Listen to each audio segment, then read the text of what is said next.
The fall of a leader is rarely quiet, but what unfolded in Britain was nothing short of a political earthquake. Keir Starmer, once seen as the man to rebuild trust in the Labour Party, has been toppled in front of millions. Not by whispers in dark corridors, not by backroom deals, but by the cold, unforgiving glare of live television. A scandal worth £124,000 has exploded into the open, tearing down the image of honesty and integrity that Starmer fought for years to build. Tonight, Britain is asking the question no one thought possible. How did a man who rose on promises of fairness and accountability end up brought down in disgrace, exposed in real time before the eyes of the nation? It began as so many scandals do, in silence. Small irregularities buried deep in paperwork too minor to make headlines. At first glance, they looked like nothing, just numbers on a spreadsheet, technical errors that could be explained away. But those numbers would soon reveal something darker. Investigators digging through Starmer's financial records stumbled across suspicious donations, payments that didn't add up, transactions hidden through layers of secrecy. What was dismissed as clerical mistakes soon began to look like deliberate deceit.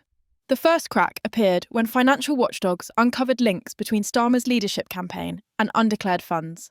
At the centre of it all, £124,000.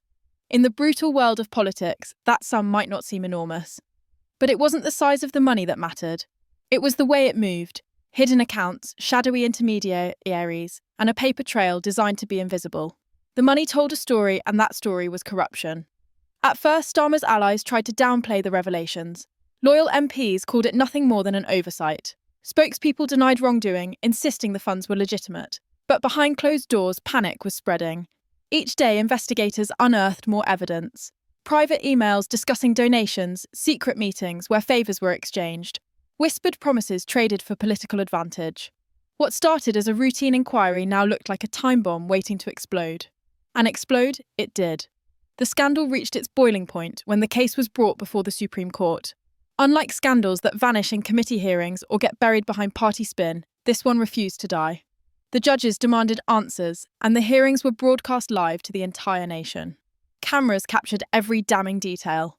Millions of viewers sat in stunned silence as witness after witness stepped forward, revealing the rot within Labour's highest ranks. For the first time, corruption was not hidden behind closed doors. It was exposed in the open, under the lights of national television. Emails showed promises of loyalty, bought with secret cash. Bank statements traced hidden payments routed through offshore accounts. Testimonies from insiders revealed how decisions inside Labour were manipulated not by policy or principle, but by money. Every revelation was like a hammer blow to Starmer's carefully built reputation. In that courtroom, Keir Starmer sat, not as the leader of the opposition, but as a man cornered.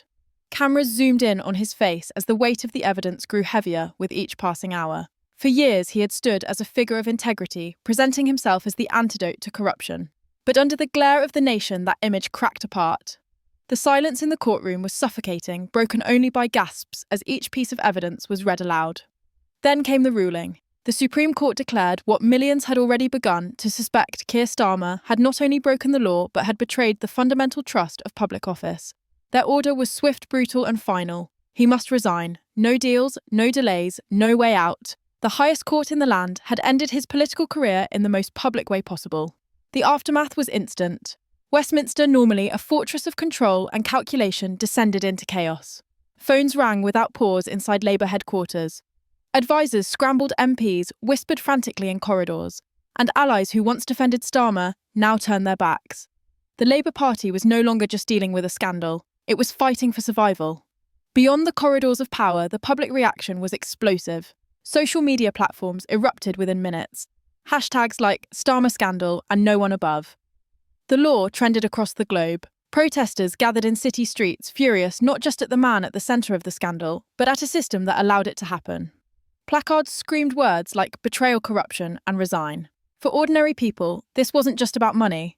It was about broken trust, about leaders who played by their own rules while demanding honesty from everyone else. The Supreme Court's order for Keir Starmer to resign sent shockwaves through every corner of Britain. Within moments of the ruling, Labour's headquarters descended into a frenzy. Senior advisers whispered frantically in closed rooms, MPs argued in heated tones, and once loyal allies scrambled to save their own reputations. The party that had once rallied behind Starmer as its saviour now looked fractured, leaderless, and adrift. For Labour, the nightmare had only just begun. Inside Westminster, the fallout spread like wildfire. Rivals wasted no time seizing their moment. Conservative leaders stepped before cameras, their words sharpened like knives, calling Labour unfit to govern and demanding immediate elections. Smaller parties echoed the call, each presenting themselves as the antidote to corruption. Even independent MPs, so often overlooked, suddenly found their voices amplified, thrust into the national spotlight as potential kingmakers in a shifting political order. But it wasn't only politicians who were reacting. Outside the halls of power, the British people rose with fury.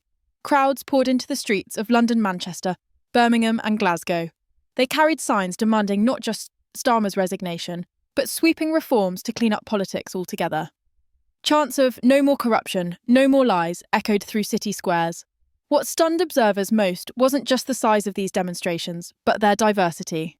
Young and old Labour supporters, and Conservative voters, independents and first-time protesters, united under one demand: accountability. The scandal had become more than just about one man. For many, it was the breaking point after years of frustration.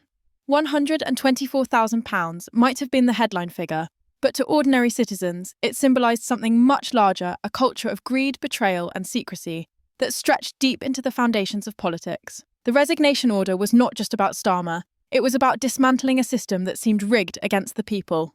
The media captured the chaos in real time. Newspapers rushed out late editions with headlines screaming, "Collapse, corruption, resignation." Television networks broadcast live footage of protests, of MPs fleeing interviews, of Labour figures dodging questions they could no longer ignore. Social media exploded with videos of the Supreme Court hearings, clips of damning testimonies, replayed millions of times. Memes mocked Labour's downfall, while serious voices demanded sweeping reforms. Britain had not only witnessed a scandal, it had witnessed a nation losing its patience. Meanwhile, Starmer himself became an enigma. For days after the ruling, he vanished from public view. Cameras camped outside his home, journalists followed every lead. But the man at the centre of the storm stayed silent. Whispers grew louder. Some claimed he was preparing a defiant statement, ready to fight back and challenge the Supreme Court's decision. Others insisted he was broken, negotiating his quiet departure to salvage what little dignity remained. The silence only added to the suspense. A nation of millions waited to hear his voice, but none came. In his absence, investigative journalists dug deeper, and what they uncovered only worsened the crisis. Reports suggested the £124,000 was just the tip of the iceberg. Shadowy donations routed through offshore accounts. Meetings held in secrecy where political favours were allegedly traded for cash. Anonymous insiders hinted that other senior Labour figures could be implicated if the investigations widened. Suddenly, this was no longer just Starmer's scandal. It threatened to engulf the entire party. The questions grew louder and more dangerous. Who else knew? Who else benefited? How far did the corruption reach? Each new revelation deepened the crisis, fueling suspicions that the Warrant went far beyond one man. Commentators warned that Labour was not just facing a leadership vacuum, it was facing an existential threat. A party built over a century now stood on the edge of collapse, and the world was watching. International headlines branded the scandal as one of the most seismic events in modern British history. Allies expressed quiet concern, warning that Britain's credibility on the global stage was weakening. For a nation already bruised by years of political turmoil, the sight of its opposition leader toppled by corruption threatened to cast doubt on its democratic integrity. Back at home, the anger of the public only intensified. Protests grew larger, louder, and more defiant. Videos of judges reading the resignation order spread across every platform, replayed millions of times. Hashtags like Labour collapse and no one above the law dominated global trends. And in homes, workplaces, and classrooms, ordinary people spoke of betrayal. For many, this scandal felt personal. They saw it as proof that the political elite, played by a different